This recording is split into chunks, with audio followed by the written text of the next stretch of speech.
അല്ലെങ്കിൽ അത് പറഞ്ഞു കഴിഞ്ഞാൽ ഇവിടെ ഒന്നും തീരത്തില്ല. എന്നെക്കൊണ്ട് അതൊന്നും പറയിപ്പിക്കരുത്.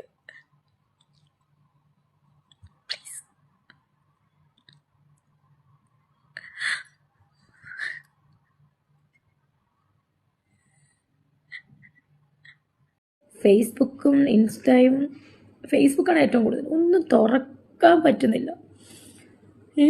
ഇവർക്ക് ഈ കണ്ടന്റ് ഓളികൾക്ക് രേണുസുതി വിത്ത് അല്ലെങ്കിൽ എബോവ് രേണുസുതി, ഈ രേണുസുതി എന്നുള്ള കണ്ടന്റ് മാത്രമേ ഉള്ളൂ അവർക്ക്. വേറെ ഒരു കണ്ടന്റും ഇല്ല, തുറക്കാൻ പറ്റണില്ല. എന്നെ ബാധിക്കുന്ന കാര്യം അല്ലെങ്കിൽ പോലും ചിലതൊക്കെ എന്നെ ബാധിക്കും. കാരണം ഞാൻ ജസ്റ്റ് എനിക്ക് ഫേസ്ബുക്കിൽ എന്തെങ്കിലുമൊക്കെ വീഡിയോ കാണാൻ ഞാൻ നോക്കുമ്പോഴത്തേന് ഇങ്ങനെ വന്നിട്ട് ഞാൻ കമൻറ്റ് ബോക്സ് തുറന്നു കഴിഞ്ഞാൽ ഫുള്ളും ഞാൻ എന്തൊക്കെയോ അപരാധം ചെയ്തെന്നുള്ള മട്ടിലാണ് ഇത് മുഴുവനും. എല്ലാവർക്കും അറിയുന്ന കാര്യമാണ്, ഒരു കണ്ടന്റാണ് രേണുസുതി. ഇവർക്ക് എന്തിന് കാശ് കിട്ടുന്നുണ്ടായിരിക്കും അവർക്ക് മാസം. പക്ഷെ ഇതിപ്പോൾ ആഘോഷിക്കാൻ, ഈ ഒരു വീഡിയോ ഞാൻ ഇട്ട് കഴിഞ്ഞ് ഇത് ആഘോഷിക്കാൻ ആൾക്കാർ കാണും ഇഷ്ടം പോലെ. അവള് കള്ളക്കരച്ചിലുമായിട്ട് ഇറങ്ങി, അവള് മുതലക്കരച്ചിലുമായിട്ട് ഇറങ്ങി. ഞാനും ഒരു മനുഷ്യനാണ്, മനസ്സിലായോ? എനിക്ക് വേണമെങ്കിൽ ഇപ്പോൾ സൂയിസൈഡ് ചെയ്യാം, കാരണം ഇത് കേൾക്കാതിൻ്റെ അപ്പുറം ഞാൻ കേട്ട്. പക്ഷെ ചില കാര്യങ്ങൾ എന്നെ ബാക്കിലോട്ട് നിർത്തുവാണ്, ചില കാര്യങ്ങൾ എന്നെ പിടിച്ചു വെക്കുവാണ് സൂയിസൈഡ് ചെയ്യാതിരിക്കാൻ വേണ്ടിയിട്ട്, മനസ്സിലായോ? പക്ഷെ എനിക്കറിയില്ല, ഇത് ഈ നിരന്തരം ഈ നെഗറ്റീവ് ഓളുകളുടെ ഈ ഒരു ഇതെനിക്ക് സ്ട്രെസ് താങ്ങാനാവാതെ ചിലപ്പോൾ ഞാൻ അങ്ങനെ തന്നെ ചെയ്യുമായിരിക്കും.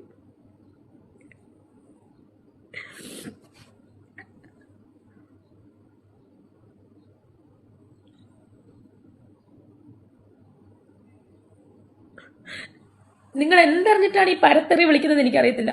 Hello welcome back to another video. Is me Anwar Shah. അപ്പം നമ്മുടെ പുതിയൊരു വീഡിയോയിലേക്ക്, പുതിയൊരു ടോപ്പിക്കിലേക്ക് എല്ലാവർക്കും സ്വാഗതം. അപ്പോൾ പ്രിയമുള്ളവരെ, നമ്മുടെ ഇന്നത്തെ ടോപ്പിക്ക് അറിയാമല്ലോ, രേണുസുതിയാണ്. കഴിഞ്ഞ ദിവസം രേണുവിൻ്റെ മകൻ, മൂത്ത മകൻ, വളർത്തുമകനായ കിച്ചു ഒരു വീഡിയോ ചെയ്തിട്ടുണ്ടായിരുന്നു. അത് ഒരുപാട് സോഷ്യൽ മീഡിയ വൈറലായി. യൂട്യൂബിലായാലും ഫേസ്ബുക്കിലായാലും ഇൻസ്റ്റാഗ്രാമിലായാലും അത് സംബന്ധിച്ച് ഒരുപാട് റിയാക്ഷൻ വീഡിയോ, റോസ്റ്റിംഗ് വീഡിയോ, പിന്നെ തുടങ്ങി ഒരുപാട് വീഡിയോസ് വരികയുണ്ടായി. അപ്പോൾ അതുമായിട്ട് ബന്ധപ്പെട്ട് രേണുസുതിക്കെതിരെ വലിയ രീതിയിലുള്ള ഒരു സൈബർ ആക്രമണം നടക്കുന്നു എന്ന പറഞ്ഞുകൊണ്ടാണ് ഇപ്പോൾ രേണു കരഞ്ഞുകൊണ്ട് നമുക്ക് മുമ്പ് വെച്ചേക്കുന്ന ആ വീഡിയോ. സത്യം പറഞ്ഞാലുണ്ടല്ലോ, ഇവരെന്തൊക്കെയാണെങ്കിലും ഈ ഒരു കരച്ചിൽ കണ്ടപ്പം എനിക്ക് വിഷമം വന്നു കേട്ടോ. എന്തായാലും അവരൊരു സ്ത്രീയാണ്. ഒരു സ്ത്രീയും ഇങ്ങനെ കരയണം എന്ന്, അല്ലെങ്കിൽ ഈ ഒരു സിറ്റുവേഷനിലേക്ക് വരണം എന്ന് ഞാൻ ആഗ്രഹിക്കുന്നില്ല. കാര്യം എനിക്കും വൈഫും എനിക്കും ഉമ്മയും ഒക്കെ ഉള്ളതാണ്. ഒരു സ്ത്രീയും ഇങ്ങനെ കരയണം, അല്ലെങ്കിൽ നമ്മൾ കാരണം കരയണം എന്ന് നമ്മൾ ഉദ്ദേശിക്കുന്നതല്ല. അപ്പം ഈ രേണുസുതിക്ക് ഇപ്പം ഈ ഒരു അവസ്ഥ വരാൻ കാരണം ആരാണ് എന്ന് ചോദിച്ചാൽ, ഞാൻ എൻ്റെ ഒരു പോയിന്റ് നോക്കിയിട്ട് പറയുകയാണെങ്കിൽ ഞാൻ പറയും, ഈ രേണുസുതിയുടെ ഏറ്റവും വലിയ ശത്രു ഈ രേണുസുതി തന്നെയാണ്.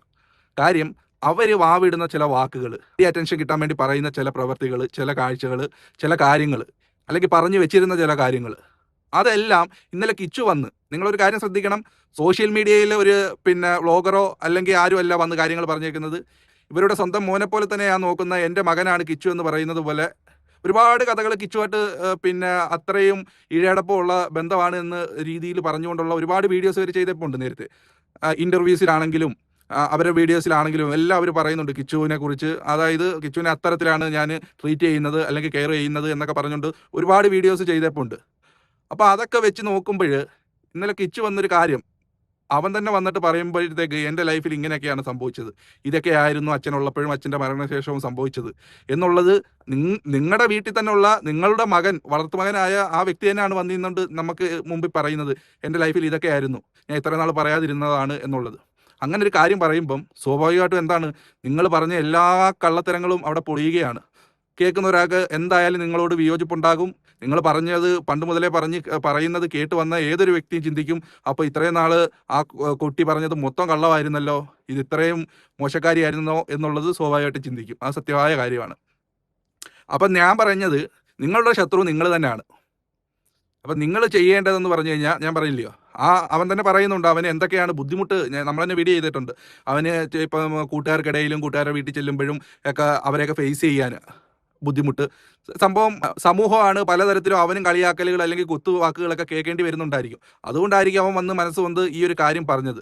നിങ്ങൾ സോഷ്യൽ മീഡിയ നേരത്തെ പറഞ്ഞു വെച്ചിരുന്ന കുറച്ച് കാര്യങ്ങളുണ്ടായിരുന്നു. അതായത് ഈ സുധി ഉള്ളപ്പോഴും സുധിയുടെ മരണശേഷവും ഈ കിച്ചുവിനെ സംബന്ധിച്ചും കിച്ചുവിനെ നിങ്ങൾ കെയർ ചെയ്യുന്നതും ട്രീറ്റ് ചെയ്യുന്നതും സംബന്ധിച്ച് കുറച്ച് കാര്യങ്ങൾ പറഞ്ഞു വെച്ചപ്പോൾ ഉണ്ടായിരുന്നു.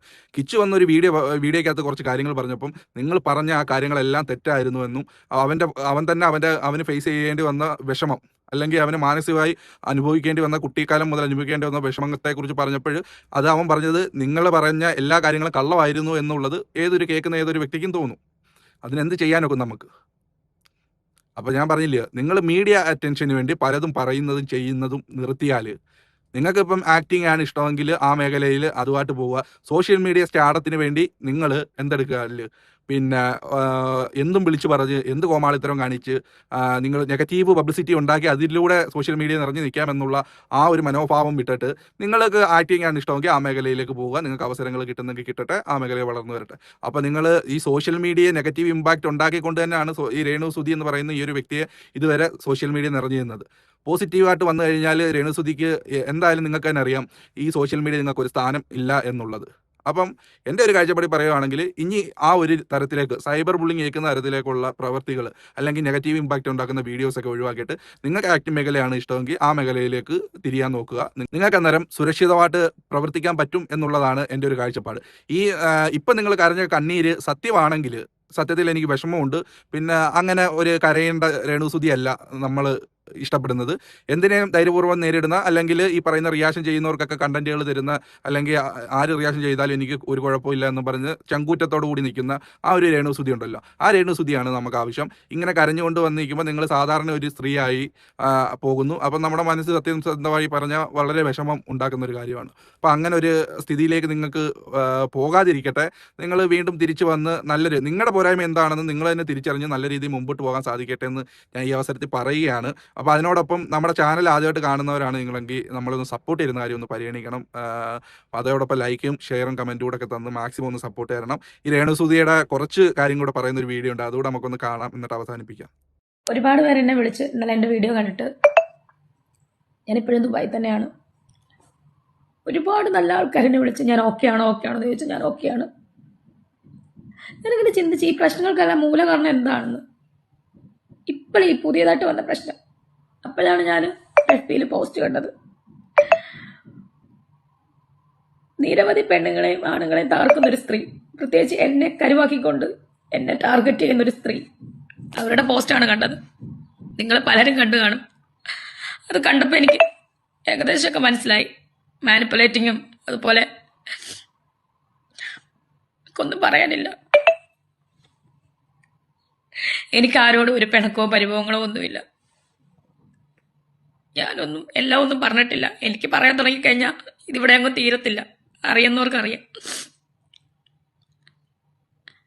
ഞാൻ ഒരുപാട് അനുഭവിച്ചിട്ട് തന്നെയാണ് ഇവിടെ നിൽക്കുന്നതും, ചേട്ടനുള്ളപ്പോഴും ചേട്ടൻ മരിച്ചപ്പോഴും എല്ലാം. പക്ഷെ ഇതൊന്നും ഞാൻ ആരോടും പറഞ്ഞിട്ടില്ല. എല്ലാവർക്കും എൻ്റെ കുറ്റം കാണാനും ആണ് നേരം. എനിക്കന്ന് 23 വയസ്സേ ഉള്ളൂ, 24 വയസ്സേ ഉള്ളൂ. ഇപ്പോൾ ഒരു 11 വയസ്സുള്ള ഒരു കുട്ടിയുടെ അമ്മയായി പൂർണ്ണമായിട്ടും ഞാൻ അമ്മയായിട്ട് മാറിയിട്ടാണ് ഞാൻ സ്വീകരിച്ചവരെ. അതാരും ഓർക്കുന്നില്ല. ഇന്നീ നിമിഷം വരെ എൻ്റെ കൈ കൊണ്ട് ഞാൻ ഉപദ്രവിച്ചിട്ടില്ല. അങ്ങനെ ഉപദ്രവിച്ചവരുമുണ്ട്, ഇതിനകത്ത് വന്ന ആൾക്കാരിൽ ഉപദ്രവിച്ചവരുമുണ്ട് ആ കുട്ടിയെ. കഥകൾ ഞാൻ കേട്ടിട്ടുണ്ട് ചേട്ടൻ്റെ വായും തന്നെ. ഞാൻ ഇന്ന് വരെ അങ്ങനെയൊന്നും ചെയ്തിട്ടില്ല. പിന്നെ എന്താണ് എന്നെ കുറ്റപ്പെടുത്തി എനിക്കറിയില്ല. അപ്പം FB പോസ്റ്റ് കണ്ടപ്പോൾ, ആ ഫോട്ടോ കണ്ടപ്പോൾ എനിക്ക് മനസ്സിലായി ആരാണ് എവിടെയാണ് പ്രശ്നം ഉണ്ടാക്കിയെന്ന്, മാനിപ്പുലേറ്റ് ചെയ്യിപ്പിച്ചെന്ന്. എന്നെ ഇപ്പോഴും സ്നേഹിക്കുന്ന ഒരുപാട് നല്ല ആളുകളുണ്ടെന്ന് അറിഞ്ഞതിന് എനിക്ക് ഒരുപാട് സന്തോഷം. എൻ്റെ ലൈഫിൽ ഒരു പ്രശ്നം ഇതുവരെ ഉണ്ടായിട്ടില്ല. അതായത് ഇപ്പം ഈ പ്രശ്നം നിങ്ങൾ പ്രശ്നത്തിനാണോ എന്നറിയാവുന്നവരുമായിട്ട് ഞാൻ ഒരു പ്രശ്നം ഉണ്ടാക്കിയിട്ടില്ല. മിനിഞ്ഞാന്ന് വരെയും ഞാൻ പതിവ് പോലെ എന്നെ കോണ്ടാക്ട് ചെയ്യുകയും ആവശ്യമുള്ളത് ഞാൻ കൊടുക്കുകയൊക്കെ ചെയ്തിട്ട് ഒരു വ്യക്തിയാണ്, ഒരു അമ്മയാണ് ഞാൻ മിനിഞ്ഞാന്ന് വരെയും. പിന്നെ എന്താണ് ഇവിടെ സംഭവിച്ചതെന്ന് എനിക്കറിയില്ല. എനിക്കൊന്നും അറിയില്ല. Totally I M confused. ഇപ്പം മനസ്സിലായി, ആ ഫോട്ടോ കണ്ടപ്പോൾ എനിക്ക് മനസ്സിലായി മാനിപ്പുലേറ്റിംഗ് ആണെന്ന്. അവരെ സ്വാധീനിച്ചത് എങ്ങനെയാണെന്ന് എനിക്ക് മനസ്സിലായി. ഒരുപാട് പേര് എന്നെ വിളിച്ച് തിരക്കി. ഞാൻ ഓക്കെ ആണോ എന്ന് ചോദിച്ചു. ഇത് എൻ്റെ നെഗറ്റീവ് അടിക്കുന്നവർക്ക് ഒരു സന്തോഷമായിരിക്കും ഞാൻ ഈ കരയുന്നത്. എനിക്ക് ഒരുപാട് കാര്യം പറയാനുണ്ട്. എൻ്റെ ലൈഫ് സ്റ്റോറി പറഞ്ഞു കഴിഞ്ഞാൽ ബിഫോർ സൂയിച്ചേട്ടൻ ആൻഡ് ആഫ്റ്റർ സൂയിച്ചേട്ടൻ, അല്ലെങ്കിൽ ആഫ്റ്റർ സൂയിച്ചേട്ടൻ ഡെത്തിന് ശേഷമുള്ള ഒരു ജീവിതവും എൻ്റെ ജീവിതവും അതിന് മുന്നുള്ള ജീവിതവും എനിക്കും പറയാനുണ്ടെങ്കിൽ അത് പറഞ്ഞു കഴിഞ്ഞാൽ ഇവിടെ അങ്ങും തീരത്തില്ല. എന്നെക്കൊണ്ട് അതൊന്നും പറയിപ്പിക്കരുത്.